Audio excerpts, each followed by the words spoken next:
Salut à tous, on se retrouve aujourd'hui pour un nouvel essai. Donc là, aujourd'hui on teste un Kawasaki Z1000 SX.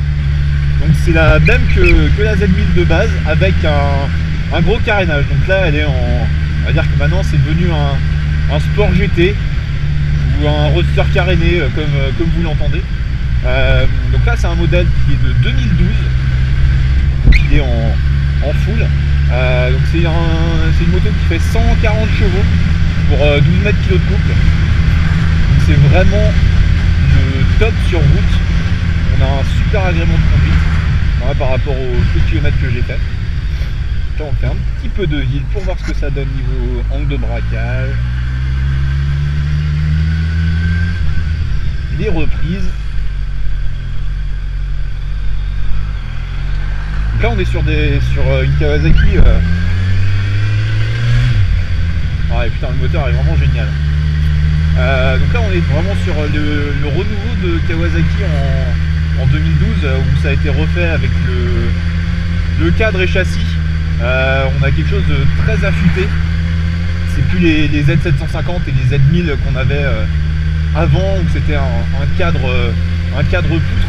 Là on est sur un cadre plus ou moins périmétrique. On a vraiment quelque chose de très affûté. Ouais, c'est bien maniable, hein. Franchement la direction on la sent pas du tout. Elle est super agréable à rouler.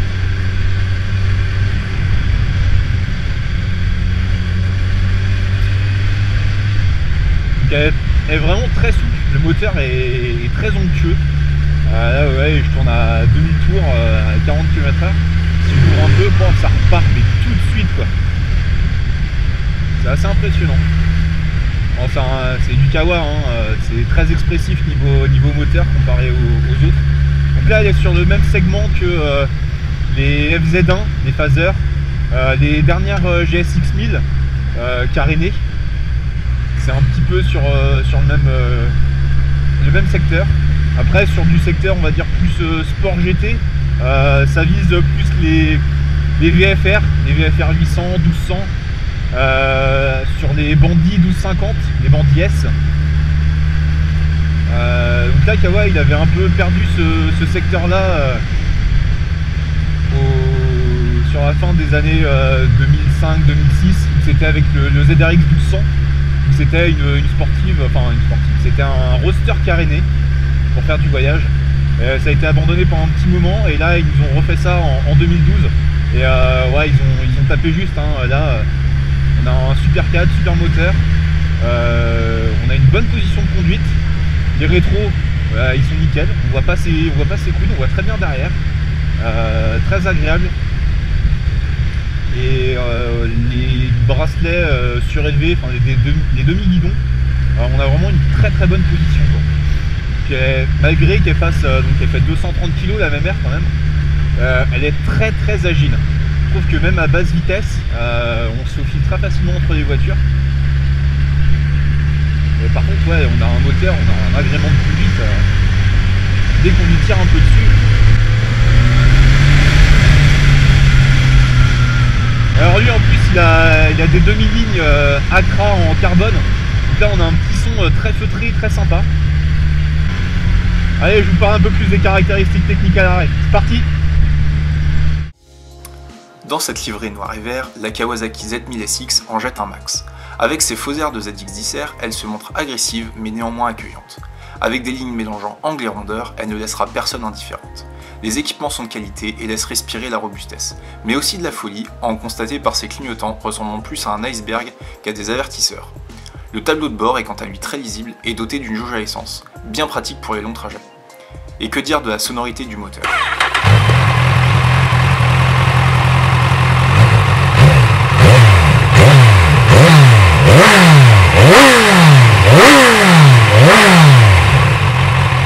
La bulle est réglable en 3 positions grâce à un petit levier logé sous le compteur, mais elle ne pourra se faire qu'à l'arrêt.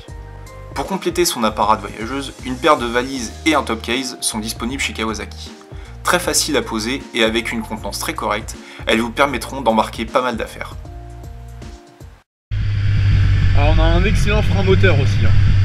Donc forcément c'est un 1000, donc il y a du gros couple, mais on sent que le frein moteur est très présent. Et le compteur est vraiment super lisible. Là-dessus on a un beau compte tour avec une aiguille, la jauge à essence, des km/h, enfin tout tombe en un clin d'œil, on sait tout quoi. Alors, on va voir ce que ça donne dans les petites courbes rapides.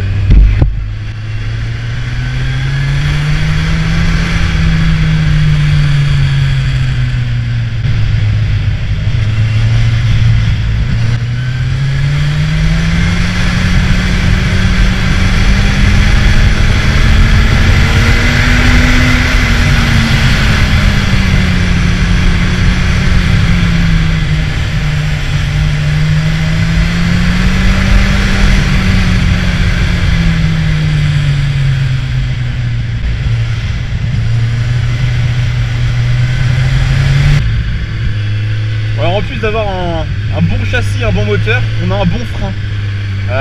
Bon, on est sur du freinage pareil que sur mon ZX10R, c'est du Nissin Radial. Et malgré qu'on soit avec de la durite classique, le freinage est super bon. Franchement on écrase à peine, ça s'arrête tout de suite quoi. Ah, on a un très très bon frein avant. Le frein arrière est pas mal non plus, mais le frein avant, il vous stoppe très très rapidement. Donc là si on parle position de conduite, on est assis très droit. On a un petit peu basculé sur l'avant, mais juste ce qu'il faut. Les jambes sont un petit peu repliées, mais ça va. C'est pas énorme encore. Les bras sont pas trop écartés.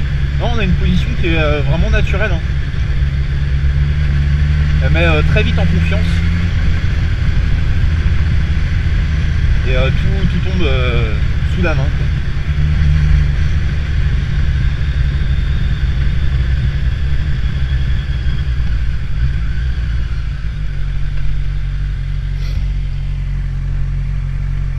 Ah, rayon de braquage nickel quoi. Franchement le demi-tour sur place quasiment. Alors, par contre c'est un petit peu dommage, il y a des à-coups d'injection. On sent que quand on accélère ou qu'on est sur un régime constant, elle est un petit peu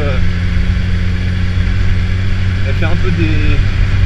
Quand on est sur un régime un petit peu constant ou entre deux régimes, ça caote un petit peu.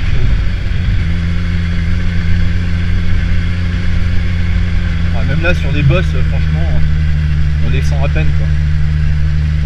On a vraiment de très bonnes suspensions là aussi. Et qui sont réglables. Tension, compression, avant, arrière.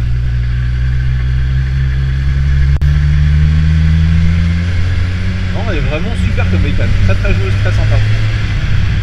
Je retrouve un peu les codes du FZ1 en peut-être un peu plus, on va dire confortable, mais en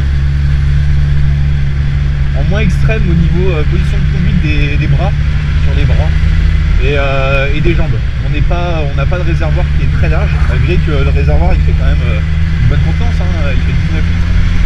Mais on est bien assis, on est bien positionné. On trouve sa place très rapidement, très facilement. C'est un très bon point, franchement. Assez étonné là-dessus. Et on a une reprise, ouais, c'est bien.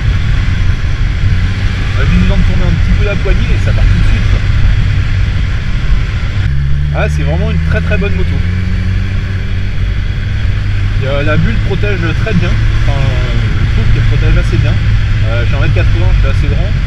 Et j'ai pas de remous du vent dans les épaules. Donc ça dégage bien la bulle et elle n'est pas en position vraiment très très haute et, à mi-hauteur. Et encore il t'a rabaissé parce que normalement il est un petit peu plus haute. Donc ça fait vraiment un très grand pare-brise. Et on est super bien protégé derrière quoi. Mais même là, il y a une bonne protection quoi. Le vent il passe bien à côté des épaules. Bon alors on va tester maintenant ce que ça donne en départ arrêté et en reprise. Je vais faire les deux. Allez, on met le gaz en bout.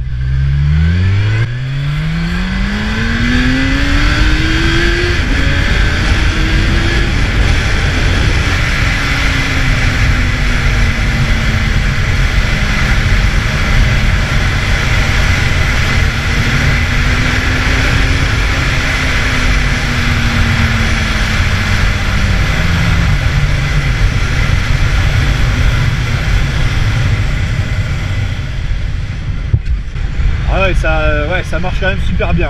Hein. Alors, on va tester maintenant en reprise. Là, je suis 5ème à 2000. On roule en grand.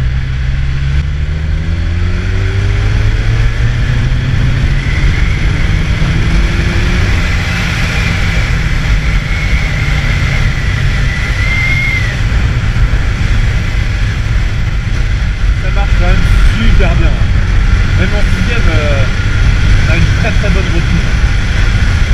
On n'a pas besoin de tricoter avec la boîte. On reste sur le dernier rapport et trouver tranquille quoi. Bon bah si on devait tirer quelques mots de cette moto, je dirais qu'elle a un très bon look. Elle est très acérée, elle fait un peu penser à une ZX10R, à une R6F mais modifiée. Derrière, niveau moteur, il est juste génial. On a un très bon agrément de conduite. On a une très bonne partie cycle. Ça c'est vraiment un gros plus.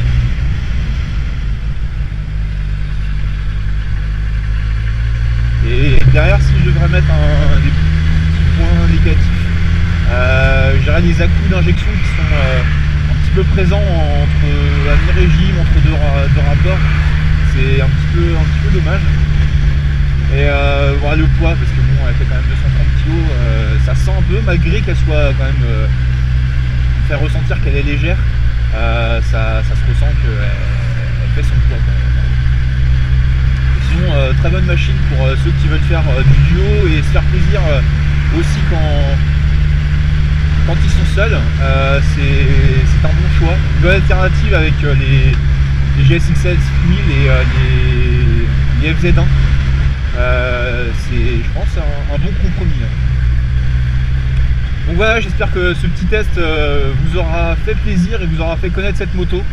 Je vous retrouve très bientôt pour de prochains essais et je vous prévois de grosses surprises pour cette nouvelle année. Allez, à très bientôt. Ciao!